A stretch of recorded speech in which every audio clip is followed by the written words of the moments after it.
பவுலும் சீலாவும் கூடி செவித்து பாட்டு பாடுறாங்க. என்ன பாட்டு பாடுறாங்க? சொல்லுங்க ஐயா, இயேசுவின் நாமத்தில் சொல்றது தானே சொல்ல சொன்னேன். அப்போ கூடி என்ன பண்ணிட்டாங்க?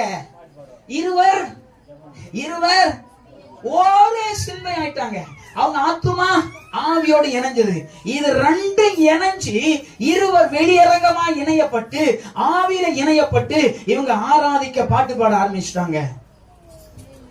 பாட்டுதான் ஆரம்பிச்சது. சோத்திரம் பண்ண ஆரம்பிச்சாங்க. சிறைசாலை கதவுகள் திறக்கப்பட்டது. ஆமென் சொல்லுவோமா? நான் சொல்லுகிறேன், நீங்கள் இணைந்து பாட்டு பாடி, இணைந்து ஆராதித்து, இணைந்து செயல்பட்டால் உங்களுக்கு எதிராக இருக்கிற கட்டுக்கள் கர்த்தர் அறுத்து எறிகிறவராய் வருகிறார். ஆமென். அவர் அறுத்து போடுவார். எப்போது? அவர் உங்களிடத்தில் வரும்போது. அவர் உங்களிடத்தில் வருவதற்கு நீங்கள் ஒருவர் ஒரு மனதாய் மாற வேண்டும்.